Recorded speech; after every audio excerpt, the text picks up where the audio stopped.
హల్లెలూయా. దేవునికి మహిమ కలుగునుగాక.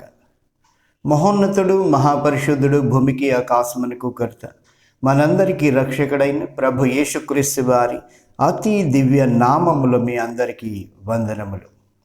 దేవుని వాక్యం మనలను సరిచేయును, దేవుని వాక్యం మనలను హెచ్చరించును, దేవుని వాక్యము మనలను దేవునికి దగ్గరగా నడిపించును. హల్లెలూయా. పరిశుద్ధ గ్రంథము బైబిల్ గ్రంథం నుంచి ప్రసంగి 9వ అధ్యాయము 8వ వచనం. ఎల్లప్పుడూ తెల్లని వస్త్రములు ధరించుకునుము, నీ తలకు నూనె తక్కువ చేయకుము. ఎల్లప్పుడూ తెల్లని వస్త్రములు ధరించుకునుము. ఈ మాట శరీర సంబంధమైనది కాదు, కానీ ఆత్మ సంబంధమైన విషయంలో ఇక్కడ దేవుని గ్రంథం మనకి తెలియచేయుచున్నది. ఎల్లప్పుడూ తెల్లని వస్త్రములు ధరించుకొని ఉండండి. ఆ తెల్లని వస్త్రములు ఎలా ఉంటాయి? అవి ఎవరిస్తారు? మనం ఎక్కడి నుంచి వాటిని పొందవచ్చు అనేది చూద్దాం. జకర్యా గ్రంథము, జకర్యా 3వ అధ్యాయము 1 నుంచి 5 వరకు చదువుదాం. మరియు యెహోవా దూత ఎదుట ప్రధాన యాజకుడైన యెహోషువ నిలబడుటయు, సాతాను ఫిర్యాది అయి అతని కుడి పార్శ్వమున నిలబడుటయు అతడు నాకు కనిపించను. జకర్యా దేవుని ప్రవక్త, దేవునికి ప్రవక్తగా ఉన్న ఆ జకర్యా ఒక దర్శనమును ఆయన చూశారు. ఎలాగ అంటే, యెహోవా దూత ఎదుట ప్రధాన యాజకుడైన యెహోషువ నిలబడుటయు, సాతాను ఫిర్యాది అయి అతని కుడి పార్శ్వమున నిలబడుటయు అతడు నాకు కనపరచెను. సాతాను, యెహోవా నిన్ను గద్దించును, యెరూషలేమును కోరుకోను దేవుడు నిన్ను గద్దించును, ఇతడు అగ్నిలో నుండి తీసిన కొరివి వలె ఉన్నాడు కదా అని దేవుని దూత సాతానుతో అనెను. హల్లెలూయా. ఇక్కడ మలిన వస్త్రములు అంటే శరీర సంబంధమైన వస్త్రములు కాదు, మనం పైన వేసుకునే వస్త్రములు కాదు. ఇక్కడ శరీర సంబంధమైన వస్త్రములు కాకుండా నీ ఆత్మకు కలిగిన కల్మషము. హల్లెలూయా. అందుకని ఎప్పుడైతే ప్రధాన యాజకుడు యెహోషువ దేవుని ముందు, దేవుని సముఖములో నిలబడి ఉన్నప్పుడు దేవుని దూత సాతానుతో ఏమని అంటున్నాడో ఒకసారి చూడండి. సాతాను, యెహోవా నిన్ను గద్దించును, యెరూషలేమును కోరుకోను దేవుడు నిన్ను గద్దించును. ఇతడు అంటే ప్రధాన యాజకుడు యెహోషువ, ఇతడు అగ్నిలో నుండి తీసిన కొరివి వలె ఉన్నాడు కదా అని దేవుని దూత సాతానుతో అనెను. జాగ్రత్తగా గమనించండి. ఈ యొక్క దేవుని సన్నిధిలోకి నీవు ఎత్తబడినప్పుడు నీ శరీర సంబంధమైన దుస్తులతో నీవు ఎత్తబడవు. ఆత్మ సంబంధమైన నీ యొక్క వస్త్రములు, నీ ఆత్మ ధరించే ఆ యొక్క పరిశుద్ధ వస్త్రములు, ఆ వస్త్రములు మలినమై, ఇక్కడ ఏమని రాసి ఉందంటే, మలిన వస్త్రములు ధరించిన వాడై దూత సముఖములో ఉండగా, అప్పుడు సాతాను దేవుని ముందు ఈ యొక్క ప్రధాన యాజకుడైన యెహోషువని చూపిస్తూ, దేవా, ఇతను ఎంత మురికి వస్త్రములు ధరించాడో చూడు, అతని యొక్క జీవితమును చూడు, అతని యొక్క పరిచర్యని చూడు, అతని యొక్క సంఘమును చూడు, అతని యొక్క సేవలను చూడు, అతని యొక్క జీవితాన్ని చూడు, అతని మనస్సు యొక్క ఆలోచనలు చూడు, అతని హృదయములో ఉంచుకున్న ఆ యొక్క మురికిని చూడు. ఈ యొక్క మలిన వస్త్రములను ధరించి ఉన్నాడు ఇతను, కాబట్టి ఇతన్ని శిక్షించు అని సాతాను దేవుని ముందు నిలబడి ఆ ప్రధాన యాజకుడైన యెహోషువ గురించి అతనికి విరోధంగా మాట్లాడుచున్నాడు. ఆయన అక్కడ ఏమంటున్నారంటే, దేవుని దూత ఆ ప్రధాన యాజకుడైన యెహోషువను చూసి ఏమంటున్నారంటే, ఇతడు అగ్నిలో నుండి తీసిన కొరివి వలె ఉన్నాడు కదా, అగ్నిలో నుండి తీసిన కొరివి వలె ఉన్నాడు కదా. అంటే నేను అనేది ఇప్పుడు చూడండి, ఉదాహరణకి అంటే ఒక అగ్నిలో కట్టెలు మనం కాల్చినప్పుడు అది ఆ కట్టెలు బాగా కాలినప్పుడు అవి బొగ్గులుగా మారుతాయి. ఆ బొగ్గుల చుట్టూ కూడా ఆ యొక్క బూడిద ఉంటుంది. కానీ ఎప్పుడన్నా మనం అని ఊదితే తప్పనిసరిగా ఆ లోపల నుంచి ఎర్రటి కణిక వలె నిప్పు కడం మనకు కనిపిస్తుంది. అందరికీ తెలిసిన విషయమే. అంటే అక్కడ దేవుని దూత కూడా ఏమంటున్నాడంటే, ప్రధాన యాజకుడు, దేవుని యొక్క సేవకుడు, ప్రధాన యాజకుడు యెహోషువ గురించి, ఇతడు అగ్నిలో నుండి తీసిన కొరివి వలె ఉన్నాడు కదా. అంటే మొదట్లో అతను దేవుని యొక్క అభిషేకం ద్వారా, దేవుని ఆత్మ ద్వారా బాగా వెలిగిన వ్యక్తే. అగ్నిలో ఏ విధమైతే కట్టెలు కాల్చబడినప్పుడు ఎర్రటి నిప్పులు, బొగ్గులు ఏ విధంగా ఎర్రగా ఉంటాయో, ఆ తర్వాత ఎప్పుడైతే అగ్ని చల్లారిపోతుందో ఆ చుట్టూ కూడా బూడిద చేరుతుంది. ఆ చుట్టూ బూడిద చేరి ఆ అగ్ని కణానికి బూడిద అనే వస్త్రము ఏర్పడిపోతుంది. అప్పుడు బయట నుంచి చూడటానికి ఆ అగ్ని కణం కనిపించదు, బూడిద మాత్రమే కనిపిస్తుంది. కానీ బూడిదను ఊదితే ఆ లోపల అగ్ని కణము చిన్నదిగా కనిపిస్తుంది. ఆ విధముగా ఆ దేవుని సేవకుడైన ప్రధాన యాజకుడు ఆ యొక్క యెహోషువ తన మలిన వస్త్రములు, తన ఆత్మకు పట్టినవి, తన శరీరములకు ఆ మలిన వస్త్రములు, ఆ బూడిద ఏ విధంగా అయితే అగ్ని కణములకు వస్త్రముగా ఉండి కప్పుతుందో ఆ విధంగా మలినములు, ఈ లోక మాలిన్యము చేతను, ఈ శరీర యొక్క క్రియల చేతను, ఈ యొక్క పాప సంబంధమైన కార్యముల చేతను, అపవిత్రమైన కార్యముల చేతను ఇతను ఆ దోషములు అనే బూడిదను కప్పుకొని ఉన్నాడు. కానీ లోపల ఆ అగ్ని కొద్దిగా కనిపిస్తుంది. అంటే ఆ దేవుని ద్వారా పొందిన అగ్నిని పోగొట్టుకున్నాడు. అది తగ్గిపోయింది. అది మిణుకుమంటూ చిన్నదిగా ఉంది. దాని చుట్టూ బూడిద చేరి ఉంది. అంటే ఆ వ్యక్తి జీవితం అంతా కూడా ఆ యొక్క అశుద్ధమైన కార్యములతోనూ, దేవునికి విరుద్ధమైన కార్యములతోనూ ఆ యొక్క మలిన వస్త్రములు ధరించిన వాడుగా ఉన్నాడు అక్కడ. అందుకని సాతాను ఫిర్యాదు చేయుచున్నాడు, ఇగో నీ యొక్క సేవకుడు ప్రధాన యాజకుడు యెహోషువ ఈ విధముగా ఉన్నాడు, మరి ఏమిటి? అప్పుడు దేవుని దూత సాతానును గద్దించుచున్నాడు. ఏమనంటే, సాతాను, యెహోవా నిన్ను గద్దించును, యెరూషలేమును కోరుకును దేవుడు నిన్ను గద్దించును. ఇతడు అగ్నిలో నుండి తీసిన కొరివి వలె ఉన్నాడు కదా అని దేవుని దూత సాతానుతో. జకరియా 3వ అధ్యాయము 3వ వచనంలో, యెహోషువ మలిన వస్త్రములు ధరించిన వాడై అగ్నిలో నుండి తీసిన కొరివికి ధరించిన వాడై, అంటే అగ్నిలో నుండి తీసిన కొరివికి బూడిద వస్త్రము లాంటిది. అలాగే ఇక్కడ దోషములతోనూ, తప్పులతోనూ, పాపములతోనూ నిండిన జీవితం అలాంటిదే. హల్లెలూయా. జాగ్రత్తగా గమనించాలి. కాబట్టి అక్కడ సాతానుకి యెహోషువ యొక్క దోషములు కనబడుచున్నాయి. అందుకే ఫిర్యాదు చేయుటకై సిద్ధపడి ఉన్నాడు. దేవుని సేవకుడైన ప్రధాన యాజకుడు యెహోషువ, అతను ధరించిన మలిన వస్త్రములు సాతానుకు కనబడి ఉన్నాయి. కాబట్టి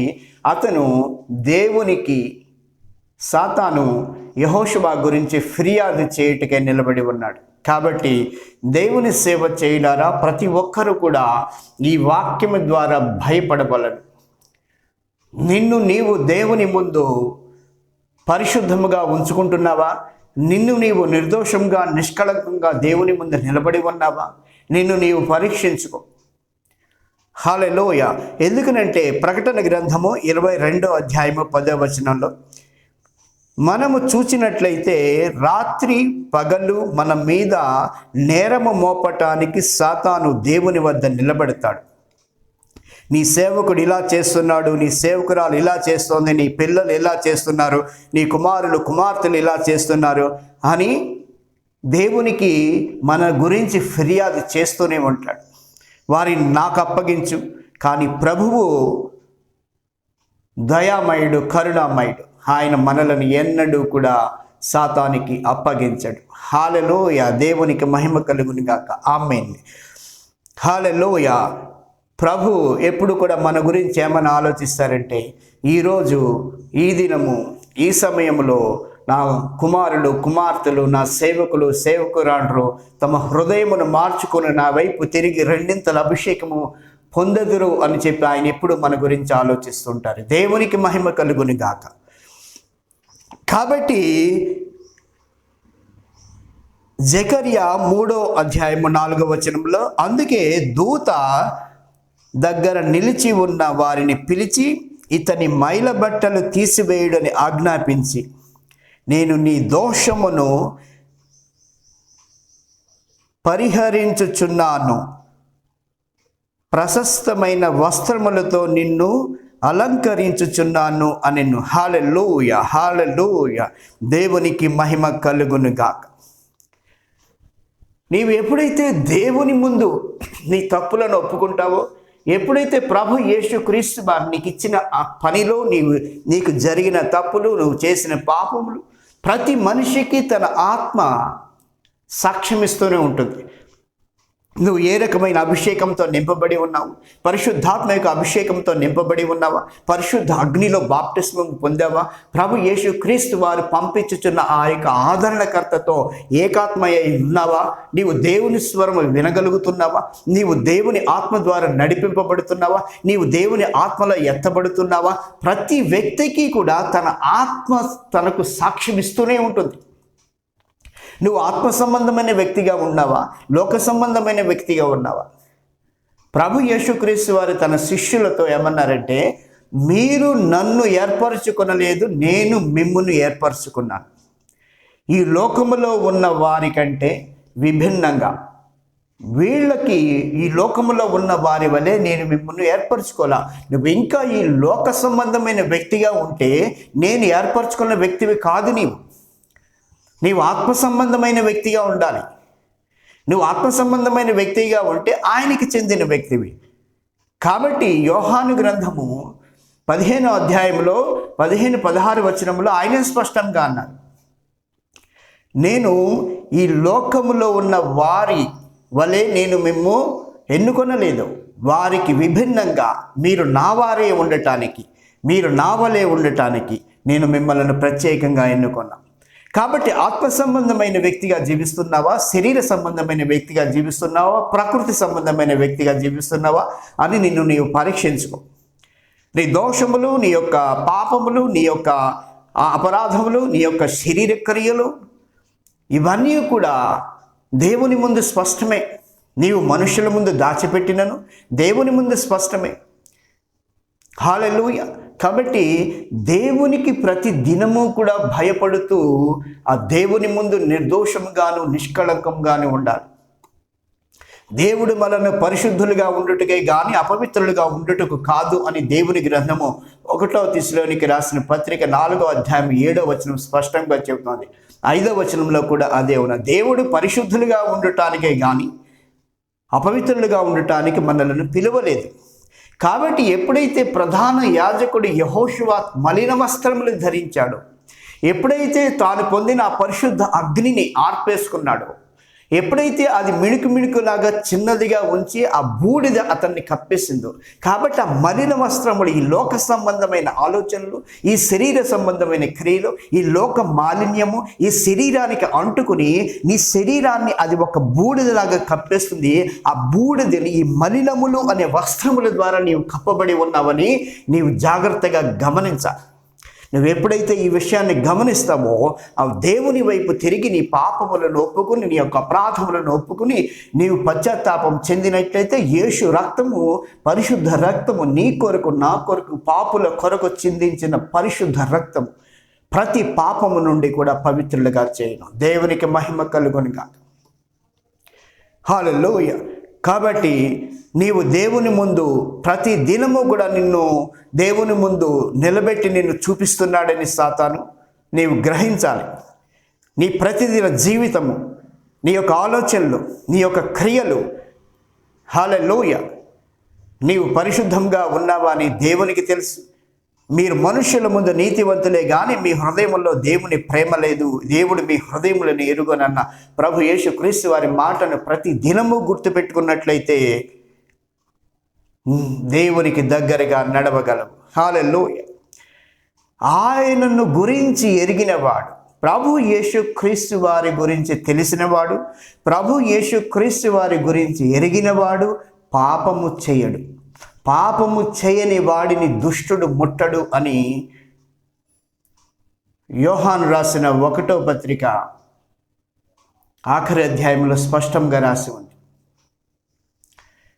ఆయనను ఎరుగువాడు ఎన్నడూ పాపము చేయడు, ఆయనను ప్రేమించువాడు ఎన్నడూ పాపము చేయడు. ఈ మలిన వస్త్రములు ధరించుకోడు వాడు, మలిన వస్త్రములు ధరించుకున్నవాడు ఆయనను చూడలేడు. పరిశుద్ధత లేకుండా ఎవడునూ దేవుడిని చూడలేడు. హృదయ శుద్ధి గలవారు ధన్యులు, దేవుడిని చూసేది. హల్లెలూయా. కాబట్టి నీ యొక్క జీవితము, నీ కుటుంబము, నీ సంఘము, నీతో పాటు ఉన్నవారు ఏ విధమైన ప్రవర్తన ఉన్నారు, ఏ విధమైన అభిషేకములో ఉన్నారు, వారు అగ్ని వలె ఎర్రటి పరిశుద్ధాత్మ యొక్క అగ్నితో నింపబడి ఉన్నారా, పరిశుద్ధాత్మ యొక్క అభిషేకముతో నిండి మునిగి ఉన్నారా?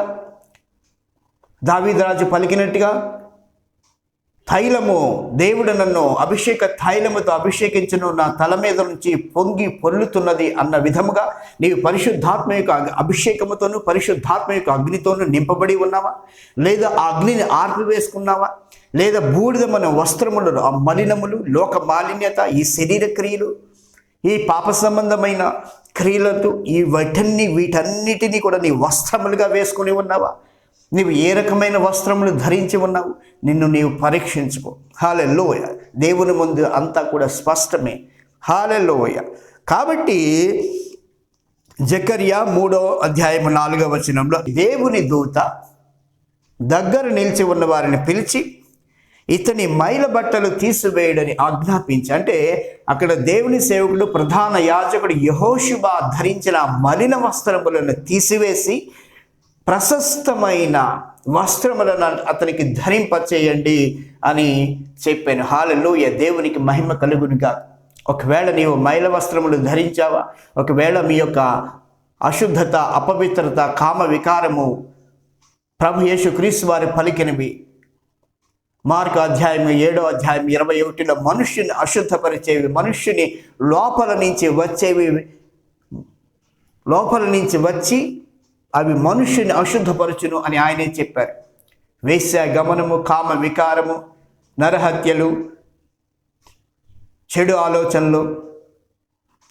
కాబట్టి ఇవన్నీ కూడా లోపల నుంచి బయటికి వస్తూ నిన్ను అపవిత్రపరుస్తాయి. అంటే ఇవన్నీ కూడా నీ ఆత్మ ఈ యొక్క మలిన వస్త్రములు ధరించింది. కాబట్టి నీ ఆత్మకు పట్టిన కల్మషమును నీవు వదిలించుకోవాలి. నీ శరీర సంబంధమైన క్రియలను నీవు వదిలించుకోవాలి. శరీర సంబంధమైన మనస్సు దేవునికి విరుద్ధము, అది మరణమునకు దారితీను. ఆత్మ సంబంధమైన మనస్సు అది నిత్య జీవమునకు దారితీను. కాబట్టి నీవు ఆత్మ సంబంధమైన మనిషిగా ఉన్నావా, ప్రకృతి సంబంధమైన వ్యక్తిగా ఉన్నావా? నీవు ఒకసారి ఆలోచించుకో. ప్రకృతి సంబంధమైన వ్యక్తి ఆత్మ సంబంధమైన విషయంలో గ్రహింపలేడు, ఎందుకనక అతనికి వెరితనముగా ఉంటుంది అని దేవుని వాక్యం స్పష్టంగా చెబుతోంది. కాబట్టి దేవుని వాక్యంలో రాసి ఉన్న విధంగా నీవు ఆత్మ సంబంధమైన వ్యక్తిగా నీవు జీవిస్తున్నావా, ప్రకృతి సంబంధమైన వ్యక్తిగా జీవిస్తున్నావా? నీవు పరీక్షించుకో. ప్రకృతి సంబంధమైన వ్యక్తిగా జీవించేవాడు ఈ మలిన వస్త్రముల గురించి పట్టించుకోడు.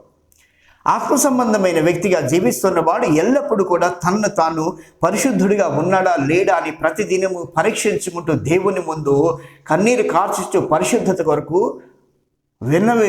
విన్నపాలు చేస్తూ ఉంటాడు. పరిశుద్ధులుగా ఉండటానికి దేవుడు మనల్ని పిలిచని కానీ అపవిత్రులుగా ఉండటానికి కాదని దేవుని వాక్యం మనల్ని హెచ్చరిస్తుంది. నా ప్రియ సహోదరి సహోదరులారా, ఈ దినము, ఈ సమయము దేవుడు ఏర్పరిచిన సమయమని మీరు కట్టుకున్న ఆ యొక్క మలిన వస్త్రములు, మీ ఆత్మకు కట్టుకున్న, మీ ఆత్మకి మీరు వేసిన ఆ యొక్క మలిన వస్త్రములు, మురికి వస్త్రములు, ఆ యొక్క పాపములు, దోషములు అనే వస్త్రములు తీసివేసుకునే సమయమని గ్రహించండి. హల్లెలూయా. ప్రశస్తమైన వస్త్రములతో నిన్ను అలంకరించుచున్నాను, నీ దోషములను పరిహరించి ప్రశస్తమైన వస్త్రములతో నిన్ను అలంకరించుచున్నాను అని దేవుని దూత అక్కడ నిలబడిన యెహోషువ ప్రధాన యాజకుడితో నేను ఈ విషయము ఈ దినమున ప్రభు యేసుక్రీస్తు వారు నీతో కూడా ఇదే మాట పలుకుచున్నారు. నీవు నా తట్టు తిరిగినట్లయితే, నీవు నా ఆత్మ యొక్క నేను పంపించుచున్న ఆదరణకర్త, నేను పంపించుచున్న పరిశుద్ధాత్మ, నేను పంపించుచున్న సత్యమగు ఆత్మను నీవు గనుక స్వీకరించి నీవు స్వాగతించి నీ దేహమును సజీవ యాగముగా ఆయనకు అర్పించిన ఎడల నీ దేహము జీవము గల దేవునికి దేవాలయముగా మారును, పరిశుద్ధాత్మకు దేవాలయముగా మారును. ప్రభు యేసుక్రీస్తు వారు నీ శరీరమందు నివసించి నిన్ను సర్వ సత్యములోకి నడిపించను. ఆయనను సత్యస్వరూపిగా ఆత్మ వచ్చినప్పుడు నిన్ను సర్వ సత్యములోకి నడిపించను. కాబట్టి నేను ప్రభు యేసుక్రీస్తు వారు ఏమన్నారంటే యోహాను 13:20 నేనెవరిని పంపించుచున్నానో వానిని చేర్చుకుని వాడు నన్ను చేర్చుకును. ఆయన ఎవరిని పంపించుచున్నారు? ఆయన ఏమన్నారు? మీ వద్ద ఎల్లప్పుడూ ఉండుటకు వేరొక ఆదరణకర్తను నేను తండ్రిని వేడుకొని మీ వద్దకు పంపించుచున్నాను.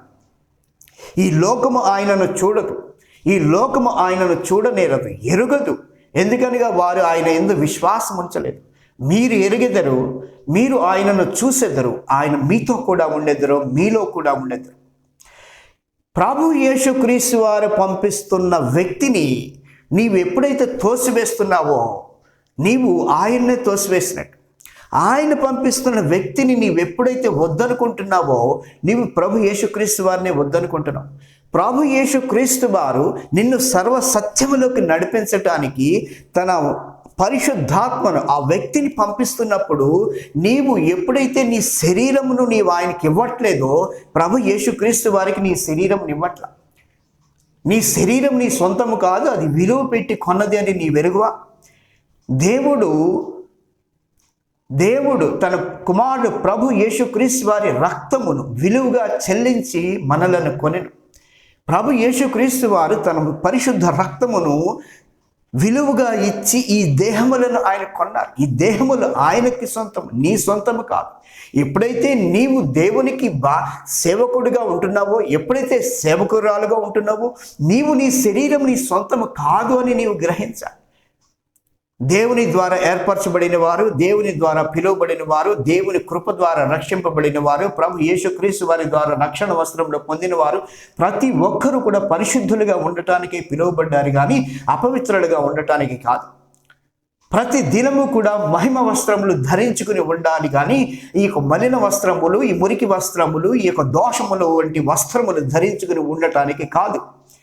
ఎప్పుడైతే నీవు క్రీస్తుని నీవు అంగీకరించావో, ఎప్పుడైతే నీవు ఆ నీటిలో బాప్తిస్మము పొందావో, ఆ నీటిలో మునిగినప్పుడు నీ శరీరానికి ఒక స్పర్శ అంటూ కలుగుతుంది. అవి వెచ్చగా ఉన్నాయా, చల్లగా ఉన్నాయా, గోరువెచ్చగా ఉన్నాయా, నీటి యొక్క స్పర్శ నీకు తగులుతుంది. మరి లోపలికి మునిగినప్పుడు నీకు ఒక నూతనమైన అనుభవం కలుగుతుంది. ఏమిటో? నీ దోష మలిన వస్త్రములు తొలగింపబడ్డాయని, నీ ప్రాచీన కాలపు స్వభావము అది వెళ్ళిపోయిందని, నీ యొక్క ప్రాచీన కాలపు ఆలోచనలు బయటికి వెళ్ళిపోయామని, నీ వంశ పారంపర్య ఆలోచనలు బయటికి వెళ్ళిపోయామని, నీ శరీర క్రియలు అన్నీ కూడా బయటికి పోయాయని నీకు ఒక నూతనమైన అనుభవం కలుగుతుంది. ఎప్పుడైతే నీవు నీటిలో నుంచి బయటికి తేలేవో ఒక ఆనందము, సంతోషము, సమాధానము, క్రీస్తులో నూతన సృష్టిగా ఉన్నావని నీకు అనుభవం కలుగుతుంది. మరి అదే విధముగా నీవు నీ ఆత్మ ద్వారా పరిశుద్ధాత్మ యొక్క అగ్నితో నీవు బాప్తిస్మం పొందినప్పుడు నీ శరీరమునకు, నీ ఆత్మకు ఒక స్పర్శ అంటూ కలుగుతుంది. నీవు నీటిలో మునిగినప్పుడు నీకు స్పర్శ కలుగుతుంది కదా, చల్లగా ఉన్నాయా, వేడిగా ఉన్నాయా నీళ్ళు. అదే విధముగా నీవు పరిశుద్ధాత్మ యొక్క అగ్నిలో నీవు బాప్టిజం పొందినప్పుడు నీ శరీరమునకు, నీ నాలుకకు, నీ మనసుకు, నీ యొక్క ఆత్మకి ఇది నీవు అగ్నిలో ముంచినట్టుగా నీకు ఒక స్పర్శ కలుగుతుంది. అందులో మునిగినప్పుడు ఒక నూతనమైన అనుభవం కలుగుతుంది. నీ శరీరం అంతా బంగారము, వెండిని అగ్ని ఏ విధంగా దహిస్తుందో, శుద్ధిపరుస్తుందో, మేలిమి బంగారంగా మారుస్తుందో ఆ విధంగా నిన్ను పరిశుద్ధాత్మ పరిశుద్ధపరచడం వల్ల అని రాసి ఉంది. హల్లెలూయా. పరిశుద్ధాత్మ నిన్ను పరిశుద్ధపరచడం వలన నీకు నూతన స్వభావము, దేవుని పోలికగా ఉండే నూతన స్వభావము నీకు వచ్చు. కాబట్టి ఆయన నిన్ను లోపల నుంచి బయట నుంచి నిన్ను ఈ అగ్ని చేత దహించి ఈ పరిశుద్ధపరుస్తారు. ఆ పరిశుద్ధతలో ఉండాలి. అప్పుడు నీ దేహమునకు, నీ ఆత్మకు కలిగిన మలినత అంతా కూడా అది తీసివేయబడుతుంది. అప్పుడు ఆయన ద్వారా నీకు ప్రశస్తమైన వస్త్రములు నీకు ఇవ్వబడతాయి. నీ ఆత్మ ఎప్పుడైతే పరిశుద్ధాత్మతో కలిసి నువ్వు ఏకాత్మ అయి ఉంటావో, ఎప్పుడైతే నువ్వు ఆయన్ని స్వాగతించి ఈ శరీరమును ఆయనకు దేవాలయంగా అర్పిస్తావో, ఆయన ప్రభు యేసుక్రీస్తు వారు నీతో తన పరిశుద్ధాత్మ ద్వారా మెల్లని స్వరంతో మాట్లాడతారు. ఆ మెల్లని స్వరంతో మాట్లాడినప్పుడు నీవు విని దాని ప్రకారం నీవు నడుచుకున్నప్పుడు మహిమ నుండి అధిక మహిమలోకి వెళ్తావు. నీవు అభిషేకమును పోగొట్టకుండా ఉంటావు. నీవు మలిన వస్త్రములు నీ మీదకి రాకుండా నీవు జాగ్రత్త పడతావు. ప్రతి వాడు తన ఘటమును ఏ విధంగా కాపాడుకొనవలెనో జాగ్రత్త పడవలెనని దేవుని గ్రంథం చెబుతోంది. ఏమిటా ఘటము అంటే, నీవు పొందిన ఆ రక్షణ వస్త్రములను, ప్రభు యేసుక్రీస్తు ద్వారా నీవు పొందిన రక్షణ వస్త్రములను మురికి చేసుకున్నావేమో, ఈ లోక మాలిన్యముతో వాటిని పాడు చేసుకున్నావేమో. నీ యొక్క మనసు, నీ యొక్క హృదయము, నీ యొక్క శరీర సంబంధమైన క్రియలు, ఈ లోక సంబంధమైన క్రియలతో నీ యొక్క శరీరమునకు, నీ ఆత్మకు, నీ కల్మషమును, ఈ లోక మాలిన్యమును, ఈ యొక్క మలిన వస్త్రములతో నీవు కప్పబడ్డావేమో. ఒకసారి నీవు పరీక్షించుకో. నీవు పొందిన ఆ పరిశుద్ధతను పోగొట్టుకున్నావేమో, నీవు పొందిన ఆ దేవుని జ్ఞానమును పోగొట్టుకున్నావేమో, నీవు పొందిన దేవుని యొక్క పరిశుద్ధతను పోగొట్టుకున్నావేమో, నీవు పొందిన దేవుని అభిషేకమును పోగొట్టుకున్నావేమో, నీవు పొందిన ఆ దేవుని ఆత్మ ఫలములు పోగొట్టుకున్నావేమో, నీవు పొందిన దేవుని ఆత్మ వరములు పోగొట్టుకున్నావేమో. నీవు కూడా బూడిదలో దాచబడిన చిన్నటి నిప్పు కణికలాగా ఉన్నావేమో, ఎప్పుడు ఆరిపోతావో తెలియని పరిస్థితిలో.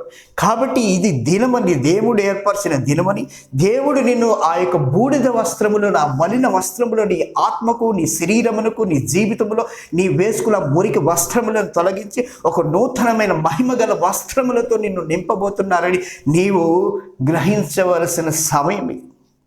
నిన్ను నీవు దేవునికి అర్పించుకో. ఆయన పంపిస్తున్న పరిశుద్ధాత్మను నీవు ఎప్పుడైతే వద్దనుకుంటున్నావో, నువ్వు యేసునే వద్దనుకుంటున్నావు. ప్రకృతి సంబంధమైన వ్యక్తి ఈ యొక్క ఆత్మ సంబంధమైన విషయంలో గ్రహించలేడు. ఏమిటి మలిన వస్త్రములు, ఏమిటి పరిశుద్ధాత్మ, ఏమిటి అగ్ని అభిషేకము, ఏమిటి అగ్ని బాప్టిస్మము, ఏమిటి అన్య భాషలు, ఏమిటి ఈ యొక్క దేవుని వరాలు, ఏమిటి ఆత్మవరాలు, ఏమిటి దేవుని విషయములు, ఇవన్నీ కూడా మనకు అవసరమా? ఇది ప్రకృతి సంబంధమైన వ్యక్తి ఆలోచిస్తాడు. ఎందుకనంటే అతను ఈ లోక ఆశలతోనూ, లోక మాలిన్యంతోనూ, లోక మురికితోనూ కట్టబడి దానికి బానిసయ్యి ఉన్నాడు. కాబట్టి దేవుని సంబంధమైన విషయములు ఏదన్నా మాట్లాడితే వాడికి కోపం వస్తుంది, వాడికి అవి వెర్రితనంగా కనిపిస్తాయి అని నేను చెప్పట్ల, దేవుని వాక్యం చెప్తుంది. ప్రకృతి సంబంధమైన వ్యక్తికి ఆత్మ సంబంధమైన విషయంలో గ్రహించలేడు. వాడు శరీర సంబంధమైన ఆశల్లోనూ, శరీర సంబంధమైన క్రియల్లోనూ మలిన వస్త్రములు ధరించి, దోషములనే వస్త్రములను ధరించి, ఆ యొక్క లోక మాలిన్యం అనే వస్త్రములను ధరించిన వాడు ఆత్మ సంబంధమైన విషయంలో గ్రహింపలేడు. కాబట్టి నీవు ఈ విషయాన్ని గ్రహించి నిన్ను నీవు దేవుని ముందు తగ్గించుకుని నీవు చేసిన తప్పులను, అపరాధములను దేవుని ముందు ఒప్పుకుంటే యేసు రక్తము ప్రతి ఒక్క పాపము నుండి నిన్ను పవిత్రులుగా చేయను. దేవునికి మహిమ కలుగునుగా. హల్లెలూయా. అందుకే ఈ దోషములు లేకుండా దేవుడు ఇచ్చే ప్రశస్తమైన వస్త్రములు ధరించుకోమని అర్థము. కాబట్టి ఆయన ఇచ్చే వస్త్రము ఎలా ఉంటుంది? ఇప్పుడు ఎలాగా అంటే చూడండి, కీర్తనల గ్రంథము 104, 1, 2, 3లో దేవా నీవు మహత్యమును ప్రభావమును ధరించి ఉన్నావు, వస్త్రము వలె వెలుగును కప్పుకొని ఉన్నావు. అంటే ఆయన మహత్యము, ప్రభావము అనే వస్త్రములు ధరించి ఉన్నారు, ఇంకా వెలుగు అనే వస్త్రమును ధరించి ఉన్నారు. ఆ మహిమగల వస్త్రములు నీకు ఇవ్వబడతాయి. ఆ మహిమగల వస్త్రములు నీకు ఏ విధంగా ఇవ్వబడతాయి? ఆయన తన పరిశుద్ధాత్మ ద్వారా అవి నీలోకి పంపిస్తారు. అంతేగాని వేరే మార్గము లేదు, వేరే మార్గమే లేదు. ఇంకా ఆయనే ముందే చెప్పారు, నేను మీ కొరకు ఎల్లప్పుడూ మీతో కూడా ఉండటానికి వేరొక ఆదరణకర్తను మీ వద్దకు పంపించేదాన్ని. లోకం ఆయనను చూడదు, కానీ మీరు చూసేదురు ఆయన మీతో కూడా ఉండేదురు, మీలో కూడా ఉండేదురు. నేనెవరిని పంపించుదునో వానిని చేర్చుకొని వాడు నన్ను చేర్చుకొనును, నన్ను చేర్చుకున్నవాడు నా తండ్రిని చేర్చుకున్నవాడగునని నిశ్చయముగా మీతో చెప్పుచున్నానన్న నా మాటలను గుర్తుపెట్టుకోండి. హల్లెలూయా, హల్లెలూయా. నీవు నూతన స్వభావము, దేవుని పోలికగా నవీన స్వభావమును ధరించుకోవాలి అంటే అది నీవు సొంతంగా పుస్తకంలో చదివి నేర్చుకునేది కాదు. అది దేవుడు తన పరిశుద్ధాత్మ ద్వారా నీలోకి ఆ నూతన స్వభావమును ప్రవేశపెట్టునని దేవుని వాక్యమే చెబుతోంది. కాబట్టి కావున ఆయన మనకు ఇచ్చే వస్త్రములు ప్రభావము, మహత్యము, వెలుగు కలవై ఉండేవని మీరు గ్రహించాలి. మత్తయి 17వ అధ్యాయము 2, 3, 5 వచనముల్లో ప్రభు యేసుక్రీస్తు వారు ఆయన పేతురును, యాకోబును, యోహానును వెంటబెట్టుకుని ఎత్తైన ఒక కొండ మీదికి ఏకాంతముగా వారిని తోడుకొని పోయి వారి ఎదుట రూపాంతరము పొందెను. అంతలో ఆయన వస్త్రములు ప్రకాశమానమైనవి, మిగుల తెల్లనివి అయ్యేను. లోకమందు ఏ చాకలియును అంత తెల్లగా చలువ చేయలేడు. అంటే ఆయన ధరించిన వస్త్రములు సాధారణమైనవి కానీ అవి ప్రకాశమానమైనవిగా, మిగుల తెల్లవిగా అయ్యాయి. ఎప్పుడంటే నీవు పరిశుద్ధాత్మ దేవుడు నీలోకి వచ్చినప్పుడు నీకు ఇలాంటి అనుభవం కలుగుతుంది. ఎందుకంటే ఆయన బాప్టిస్మ సాధారణ మనుషుల వలె, ఇతరుల వలె ఆయన కూడా బాప్టిస్మ, నీటితో బాప్టిస్మ తీసుకున్నప్పుడు పరిశుద్ధాత్మతో ఆయన నింపబడ్డారు. మరి ఆయన దేవుని కుమారుడై ఉండి, ఆయనే సర్వశక్తి గల దేవుడై ఉండి ఈ భూమి మీదకి వచ్చి ఆయనకే పరిశుద్ధాత్మ అంత అవసరమైతే పాపపు జీవితం జీవిస్తున్న నీకు మరింత పరిశుద్ధాత్మ నీకు అవసరం. ఒకసారి నిన్ను గురించి ఆలోచించుకో. ఎప్పుడైతే నీవు పరిశుద్ధాత్మని నీవు తోసివేస్తున్నావో, పరిశుద్ధాత్మని కించపరుస్తున్నావో, నువ్వు యేసు ప్రభువుని కించపరుస్తున్నావు, యేసు ప్రభువుని తోసివేస్తున్నావు. అంటే ఆయన నీలో లేనట్లే, నీవు ఆయనకి అతుక్కుని లేనట్లే. నీవు కేవలం నోటి ద్వారా ఆయన పేరు పలుకుతున్నావు కానీ నీ హృదయం కానీ, నీ మనస్సు కానీ, నీ శరీరం కానీ ఆయనకు దూరంగా ఉన్నదని గ్రహించాలి. నీ దేహము పరిశుద్ధాత్మకు దేవాలయమని నీవు ఎరుగవా? నీ దేహము జీవం గల దేవునికి దేవాలయమని ఎరుగువా? మరి జీవం గల దేవుడు నీలో నివసించినట్లయితే నీవు మలిన వస్త్రములు నీవు ఎలా కప్పుకుంటావు? ఎందుకుని కప్పుకుంటున్నావు అంటే దేవుడు మొదటగా దేవుని వద్దకు వచ్చి దేవుని వాక్యంను గ్రహించి దేవా నీవు నాలోకి రావాలని ఏడ్చినప్పుడు ఆయన తన పరిశుద్ధాత్మతో అభిషేకిస్తున్నారు. పరిశుద్ధాత్మ యొక్క అభిషేకము నీకు, నీ పిల్లలకు, నీ పిల్లల పిల్లలకు, ప్రతి ఒక్కరికి దేవుడు చేసిన వాగ్దానమే. కానీ ఆ యొక్క పరిశుద్ధాత్మ యొక్క అభిషేకంతో నింపబడటం కాదు, కానీ ఆ పరిశుద్ధాత్మ అభిషేకమును నిలబెట్టుకోవటమే గొప్పతనం. అది పరిశుద్ధత. హల్లెలూయా.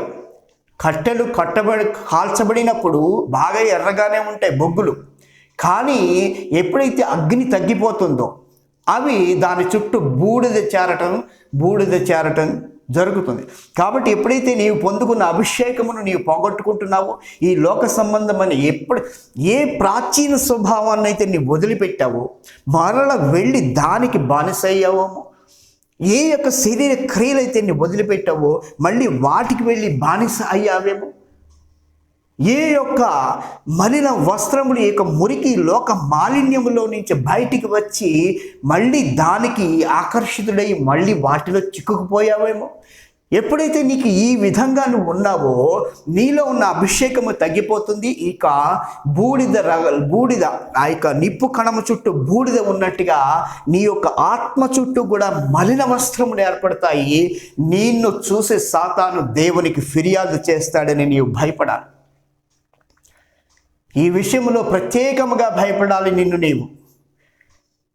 నిన్ను దేవుడు సాధారణమైన మనుషుల వలె పిలవలేదు, కానీ అసాధారణమైన వ్యక్తిగా ఉండటానికి, ఆయన తన కుమారునికి సారూప్యముగా ఉండటానికి దేవుడు మనలను పిలిచెను. ఆయన కుమారునికి ప్రతిరూపంగా ఆయన ఏ విధమైన పరిశుద్ధతలో కలిగి ఉన్నారో నీవు కూడా ఆ విధమైన పరిశుద్ధత, ఆయన ఏ విధమైన ఆత్మ సంబంధమైన విషయములలో ఆయన ఉన్నారో నీవు కూడా ఆత్మ సంబంధమైన విషయములలో నీవు కూడా దృఢముగా ఉండాలని. అందుకే కదా దేవుని గ్రంథము చెబుతోంది, మీరు సంపూర్ణ జ్ఞానము కలిగిన వారై ప్రభు యేసు క్రీస్తునందున్న ఆ సంపూర్ణ జ్ఞానము మీరు కలిగిన వారే. హల్లెలూయా. హృదయ శుద్ధి గలవారు ధన్యులు, దేవుడిని చూసేది. కాబట్టి నీవు దేవుడిని చూడగలుగుతున్నావా లేదా అని నిన్ను నీవు పరీక్షించుకో. ఆ ఒక్క మాట నీ కొరకు ఎక్కువ మిగిలిన విషయాల కంటే. అసలు దేవుడు మనలను పరిశుద్ధులుగా పిలిచను కానీ అపవిత్రులుగా ఉండటం కాదు. మరి నీవు పరిశుద్ధుడివైతే నీ హృదయం పరిశుద్ధంగా ఉంటే దేవుడిని చూడవలను కదా. పరిశుద్ధత లేకుండా ఎవడును దేవుడిని చూడలేడని హెబ్రీయులకు రాసిన పత్రిక 12వ అధ్యాయం 14వ వచనం స్పష్టంగా చెబుతోంది. ప్రభు యేసు క్రీస్తు వారు స్పష్టంగా చెప్పి ఉన్నారు, హృదయ శుద్ధి గల వారు ధన్యులు, దేవుడిని చూడగలరని. మరి అందరూ దేవుడిని చూడగలరా అని మీరు అడగచ్చు. అందరూ దేవుడిని చూడాలనే దేవుని చిత్తం. అందరితో దేవుడు మాట్లాడాలని ఆయన అనుకుంటున్నారు. ఆయన చిత్తం అది. నా పిల్లలు నాతో మాట్లాడాలి. ఎంతకాలము మోగవాళ్ళుగా ఉంటారు, ఎంతకాలము చెవిటి వాళ్ళుగా ఉంటారు, ఎంతకాలం గుడ్డివాళ్ళుగా ఉంటారు. నీ తల్లిదండ్రుల ముందు నీవు గుడ్డివాడిగా, నీ తల్లిదండ్రుల ముందు నీవు చెవిటివాడిగా, నీ తల్లిదండ్రుల ముందు నువ్వు మోగవాడిగా ఉంటే నీ తల్లిదండ్రులకు నీకు ఎంత బాధ కలుగుతుంది. శరీరపరమైన ఈ విషయముల గురించే నీవు ఇంత ఆలోచిస్తుంటే మరి ఆత్మ సంబంధమైన విషయముల గురించి దేవుడు నీ కొరకు ఇంకెంతగా ఆలోచిస్తారు.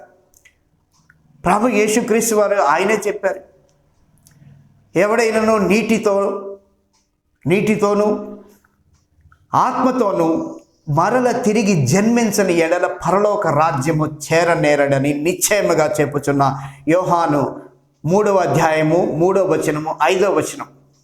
మరి ఆయనే స్పష్టంగా చెప్పినప్పుడు ఆయన తన శిష్యులకు ఇలాగూ ఆజ్ఞాపించెను. అపోస్తల కార్యము 1వ అధ్యాయము 4వ వచనంలో, మీరు యెరూషలేము నుండి తిరిగి వెళ్ళక దేవుని నుండి పొందిన ఆ వాగ్దానము కొరకు వేచి ఉండండి. యోహాను మీకు నీటితో బాప్తిస్మం ఇచ్చెను, కొద్ది దినముల్లో మీరు పరిశుద్ధాత్మతో బాప్తిస్మము పొందెదరు. ఆయనను పరిశుద్ధాత్మ మీ మీదకి వచ్చినప్పుడు మీరు శక్తిని పొందెదరు. మరి ఆయన చెప్పిన మాటని, ఆయన చెప్పిన ఆజ్ఞని, ఆయనను ప్రేమించేవారు ఆయన ఆజ్ఞలు కూడా పాటిస్తారుగా. మరి ఆయన ఆజ్ఞలు పాటించేవారు ఆయనను ప్రేమించేవారు. ఆయన నోటితో ఆయనే చెప్పారు. కాబట్టి నీవు ఆయన్ని ప్రేమించేవాడిగా ఉన్నావా లేదా ఆయన్ని తిరస్కరించేవాడిగా ఉన్నావా నీవు పరీక్షించుకో. ఎప్పుడైతే ఆయన పంపిస్తున్న పరిశుద్ధాత్మను నీవు తిరస్కరిస్తున్నావో ప్రభు యేసుక్రీస్తు వారిని తిరస్కరిస్తున్నావు. ఆయన పంపిస్తున్న ఆ వ్యక్తిని నీవు ఎప్పుడైతే వద్దనుకుంటున్నావో, ఎప్పుడైతే ఆయన మీద నీవు నమ్మట్లేదు, ఆయనను నీవు ప్రభు యేసుక్రీస్తు వారిని నమ్మట్లేదు. కాబట్టి దేవుని గ్రంథంలో రాసి ఉన్నట్లుగా ఈ జనులు కేవలం నోటి మాటల ద్వారా నన్ను ఆరాధించుచున్నారు, నోటి మాటల ద్వారా నా పేరు పలుకుచున్నారు, కానీ వీరి హృదయములు నాకు దూరంగా ఉన్నవి. నా మాటను గుర్తుపెట్టుకుని భయపడవలన దేవునికి. హల్లెలూయా. నీవు మలిన వస్త్రములు ధరించావా, మురికి వస్త్రములు ధరించావా, దోషములనే వస్త్రములు ధరించావా? నీకు తెలుసు, నీ ఆత్మకి తెలుసు, నీ చుట్టుపక్కల ఉన్న వాళ్ళకి తెలుసు, నీకు తెలుసు, నీ సంఘంలో ఉన్న వాళ్ళకి తెలుసు, ప్రతి ఒక్కరికి తెలుసు. నీవు మనుషుల ముందు నీతివంతుడివే కానీ దేవుడు నీ హృదయంలోని ఎరుగుని దేవుడి ప్రేమ మీలో లేదు అన్న ఆయన మాటను ప్రత్యేకంగా గుర్తుపెట్టుకోవాలి. హల్లెలూయా. మహోన్నతుడైన దేవుడు ఆ దినమున ప్రభు యేసుక్రీస్తు వారి కొండ మీదకి వెళ్ళి ఆయన రూపాంతరము చెందారు. ఆ రూపాంతరము నీలో కూడా రావాలి. ఆ రూపాంతరము నీవు ఆ పరిస్థితుల్లో ఆ స్థితిలోకి వెళ్ళాలి. అది ఆత్మ సంబంధమైన వ్యక్తులు చేసే. నువ్వు ఆత్మ సంబంధమైన వ్యక్తివైతే నువ్వు ఎల్లప్పుడూ కూడా దేవునికి దగ్గరగా ఉండాలని, దేవునికి దూరంగా ఉండకూడదని. హల్లెలూయా. కాబట్టి నీవు దేవునికి దగ్గరగా ఉండాలి. ఎలాగ ఉంటావు? నీవు ఆయనతో కలిసినప్పుడు, నీవు ఆయనతో మాట్లాడినప్పుడు, ఆయన స్వరమును విని నీవు నడిచినప్పుడు నీవు దేవునికి దగ్గరగా నడవగలవు. హల్లెలూయా. కాబట్టి నిన్ను నీవు పరీక్షించుకో, నీ కుటుంబంను పరీక్షించుకో, నీ సంఘంని పరీక్షించుకో. ఎంతమంది పరిశుద్ధాత్మ యొక్క అభిషేకంతో నింపబడ్డారు, ఎంతమంది పరిశుద్ధాత్మ యొక్క ఫలములతో నింపబడ్డారు. దేవుని ప్రేమ, సంతోషము, సమాధానము, దీర్ఘశాంతము, సాత్వికము ఇవన్నీ నీవుగా ఏర్పరచుకున్నవి కాదు. నీవు వాటిని సృష్టించుకున్నవి కాదు. ఇవన్నీ కూడా దేవుని యొక్క లక్షణములు ప్రభు యేసుక్రీస్తు వారిలో ఉన్నవి. ఇవి ఆయన తన పరిశుద్ధాత్మ ద్వారా నీలోకి పంపించి నిన్ను దేవుని పోలికగా, ఆయన పోలికగా మార్చాలని ఆయన ప్రణాళిక చేసి ఉన్నారు. ఆ ప్రణాళికని నీవు తోసివేస్తున్నావేమో ఒకసారి గుర్తుకు తెచ్చుకో. హల్లెలూయా. ఇది దేవుడు ఏర్పరిచిన సమయమని నీవు గ్రహించాలి. హల్లెలూయా. అందుకే జకర్యా 3వ అధ్యాయము 7వ వచనంలో ఏమని రాసి ఉందో జాగ్రత్తగా గమనించండి. సైన్యములకు అధిపతియగు యెహోవా సెలవిచ్చినదేమనగా, నా మార్గములో నడచుచు నేను నీకు అప్పగించిన దానిని భద్రముగా గైకొనిన ఎడల నీవు నా మందిరము మీద అధికారిపై నా ఆవరణములను కాపాడుదు, మరియు ఇక్కడ నిలబడి వారికి కలిగినట్లు నా సన్నిధిని నిలుచు భాగ్యము నీకు ఇచ్చును. హల్లెలూయా. అక్కడ ఎవరు నిలబడ్డారు? దేవుని యొక్క దూతలు. కాబట్టి నీవు కూడా ఆత్మలో ఎప్పుడైతే ఆయన నీకు అప్పగించిన దానిని భద్రముగా గైకొన్న ఎడల, ఆయన అప్పగించుచున్న ఆ పరిశుద్ధాత్మను, ఆయన అప్పగించుచున్న ఆ పరిచర్య దేవుని పరిచర్య. హల్లెలూయా. క్రీస్తు యొక్క లక్షణములు ఉన్నవాడు క్రీస్తు యొక్క పరిచర్యను చేసేది. కాబట్టి ఆ లక్షణములు నీవు దేవుని ఆత్మ ద్వారానే నీవు పొందుకోగలవు, కానీ వేరే మార్గం లేదు. అందుకే ప్రభువుతో కలుసుకున్నవాడు ఏకాత్మగా ఉండెదరు. నీవు ఆత్మ ద్వారముగా, పరిశుద్ధాత్మ ద్వారా నడిపింపబడిన వారు ఎందరూ దేవుని ఆత్మ ద్వారా నడిపింపబడుదురో వారందరూ దేవుని పిల్లలు అనబడతారు. హల్లెలూయా, హల్లెలూయా. నీవు ఎప్పుడైతే ఆయన ఏమంటున్నారు, నీవు నా మందిరము మీద అధికారిపై నా ఆవరణములను కాపాడుదువు, మరియు ఇక్కడ నిలబడి వారికి కలిగినట్లు నా సన్నిధి నిలుచుడు భాగ్యము నీకు ఇత్తును. దేవుని సన్నిధిలోకి నీవు ఎత్తబడదు, దేవుని ఆత్మలో నీవు ఎత్తబడదు. ఆ దినమున ప్రభు యేసుక్రీస్తు వారు ఏ విధంగా రూపాంతరము చెందారో, నీవు ఎప్పుడైతే పరిశుద్ధాత్మతో ఏకాత్మ అయి ఉండి ఆయన స్వరముని విని ఆయన మాట ప్రకారము నీవు నడుచుకుంటూ ఉంటావో, ఈ లోక మాలిన్యానికి దూరంగా ఉంటావో, ఈ శరీర క్రియలకు దూరంగా ఉంటావో, ఆత్మ సంబంధమైన వ్యక్తిగా జీవిస్తావో, నీకు ఆత్మ సంబంధమైన అనుభవం కలుగుతుంది. అప్పుడు కలుగుతుంది. ఇప్పటి వరకు నీకు ఆత్మ సంబంధమైన అనుభవం కలిగిందా లేదా నిన్ను నీవు పరీక్షించుకో. నీ ఆత్మ నీకు సాక్ష్యం ఇస్తుంది. శాంతి, సమాధానము, సంతోషము మా ఇళ్లలో లేనే లేవు అని ఎంతకాలం నీవు ప్రార్థన చేసి ఆయన ఏర్పరిచిన మార్గమును గనక నీవు గ్రహించినట్లయితే, ఆయన ఏర్పరిచిన మార్గంలోకి నీవు వచ్చినట్లయితే నీ జీవితం మారు, నీ కుటుంబం మారు, నీ సంఘం మారు, నీ శాంతి, సమాధానం, ఆనందము, సంతోషం, స్వస్థత ఇవన్నీ కూడా ఆయన ఫ్రీగా ఇస్తున్నవే. ఆయన తన పరిశుద్ధాత్మ ద్వారా నీలోకి వచ్చి ఆయన నీ యొక్క శరీరమును ఆయన మందిరంగా చేసుకుని, ఇది జీవం గల దేవునికి దేవాలయంగా చేసుకుని, ఈ మందిరములో నుంచి నీకు తన స్వరమును వినిపిస్తూ నిన్ను నడిపించే మార్గమును ఆయన ఏర్పరిచారు. ఆ మార్గమును నీవు తోసివేస్తున్నావేమో. హల్లెలూయా. కాబట్టి జీవము గల దేవునితో నీవు పోరాడుతున్నావేమో, జీవము గల దేవుని ఏర్పరిచిన ఆ యొక్క ప్రణాళికను తోసివేస్తున్నావేమో, నిన్ను నీవు పరీక్షించుకో. హల్లెలూయా. కాబట్టి నీవు దేవుని దూతలు ఆయన ముందు నిలిచి ఉన్నట్లుగా నీవు గనక ఆ దేవుడు ఇచ్చే మహిమ వస్త్రములు, ఆ యొక్క వెలుగు వస్త్రములు, నీవు పరిశుద్ధాత్మ యొక్క ఆ యొక్క మహిమ వస్త్రములు, ఆ పరిశుద్ధాత్మతో ఎప్పుడైతే నింపబడతావో సంపూర్ణంగా నీవు దేవుని సన్నిధికి ఎత్తబడు. అపోస్తలుడైన పౌలు గారు ఆయన అన్నారు, 14 సంవత్సరముల కిందట ఆయన 3వ ఆకాశమునకు ఎత్తబడిన, పరదేశుకు ఎత్తబడిన ఆయన ఆత్మలో ఎత్తబడ్డారు. వారు దేవుని దూతలు ఏ విధంగా సన్నిధిలో నిలబడ్డారో, దేవుని సన్నిధిలో ఈయన కూడా ఆ విధంగానే నిలబడ్డారు. అయితే అందరూ పౌలు గారిలాగా ఉండాలా అని అనొచ్చు. ఆయనే అంటారు, నేను క్రీస్తును అనుకరించుచున్నాను కావున నన్ను కూడా మీరు అనుకరించండి. హల్లెలూయా. కాబట్టి ఒక స్కూల్లో కానీ ఒక క్లాస్లో కానీ ఉన్న ఆ పిల్లలు అందరికీ కూడా మంచి మార్కులు రావాలని, అందరూ కూడా ఫస్ట్ ర్యాంక్ తెచ్చుకోవాలని ఆ టీచర్ ఆశపడతాడు. కాబట్టి దేవుడు కూడా నీకు ఇచ్చిన గ్రంథం ఒకటే, ప్రపంచమంతా ఇచ్చిన గ్రంథం ఒకటే, పరిశుద్ధ గ్రంథము. కాబట్టి ప్రతి ఒక్కరూ కూడా పరిశుద్ధులుగా ఉండటానికే కానీ అపవిత్రులుగా ఉండటానికి దేవుడు మిమ్ములను పిలువలేదు. ఇది గ్రహించాలి. హల్లెలూయా. కాబట్టి దేవునికి మహిమ కలుగును గాక. దేవుని ద్వారా ఏర్పరచబడిన వారు, దేవుని ద్వారా పిలువబడిన వారు, ప్రభు యేసుక్రీస్తు వారి ద్వారా రక్షణ వస్త్రములు పొందిన వారు ప్రతి ఒక్కరు కూడా పరిశుద్ధులుగా జీవించుటకే కానీ అపవిత్రులుగా జీవించుటకు కాదు అని దేవుని వాక్యం చెబుతోంది. ఎందరు దేవుని ఆత్మ ద్వారా నడిపింపబడుదురో వారందరూ కూడా దేవుని పిల్లలగుదురు అని దేవుని వాక్యం స్పష్టంగా చెబుతోంది. హల్లెలూయా. ఆయన యందు నమ్మకం ఉంచిన ప్రతి ఒక్కరికి దేవుని పిల్లలగుటకు అధికారం అనుగ్రహించును. అంటే అధికారం అనుగ్రహించినంటే ఆయన ప్రభు యేసుక్రీస్తు వారిని తమ రక్షకుడుగా అంగీకరించిన ప్రతి వారికి కూడా దేవుని పిల్లలు అవటానికి పర్మిషన్ వస్తుంది. లేకిన్ పర్మిషన్ వచ్చిన తర్వాత మార్గంలో వెళ్ళాలి మీరు. మరి దానిని ఏ విధంగా నీవు వెళ్ళాలి అని. హల్లెలూయ. పరీక్ష రాయటానికి హాల్ టికెట్ వచ్చింది, హాల్ టికెట్ ఇచ్చారు నీకు, అది అధికారము నీకు. కానీ హాల్ టికెట్ ఇచ్చిన తర్వాత నీవు పరీక్ష రాయాలి, ఆ పరీక్షలో నువ్వు పాస్ అవ్వాలి, ఆ తర్వాత ఇంటర్వ్యూలో పాస్ అవ్వాలి, ఆ తర్వాత ఉద్యోగం. కాబట్టి నీవు దేవుని పిల్లలుగా మారుట ఎలాగా అంటే, దేవుడు ప్రభు యేసుక్రీస్తు వారిని తమ రక్షకుడుగా అంగీకరించిన ప్రతి ఒక్కరూ తమ పాపములకు ప్రాయశ్చిత్తము చేసుకుని పాపక్షమాపణ పొంది నీటితోనూ ఆత్మతోనూ బాప్టిస్మము పొందిన ఎడల ఎందరు దేవుని ఆత్మతో నడిపింపబడుదురో వారు దేవుని పిల్లలు అనబడతారు. హల్లెలూయా. కాబట్టి ఆ మలిన వస్త్రములు మీరు కానీ మీ కుటుంబ సభ్యులు కానీ మీరు కానీ కలిగి ఉంటే ఇది దేవుడు ఏర్పరిచిన సమయమని, ఆ మలిన వస్త్రములను తీసివేసి ప్రశస్తమైన వస్త్రములతో మిమ్మల్ని అలంకరించి దేవుడని మీరు గ్రహించాలి. మీరు చేసిన తప్పులు పరిశుద్ధాత్మకు వ్యతిరేకంగా మాట్లాడిన మాటలు. ఎందుకనంటే దేవుని వాక్యం ఏమో చెబుతుందంటే, కృపకు పాత్రుడకు పరిశుద్ధాత్మను తిరస్కరించిన వాడు మరి ఎంత ఎక్కువ దండనకు పాత్రుడుగా ఎంచబడునో మీకు తెలియదు. కాబట్టి భయము కలిగి ఉండవాలని దేవుని యొక్క పరిశుద్ధ గ్రంథము తెలుపుచున్నది. హల్లెలూయా. దేవునికి మహిమ కలుగును గాక.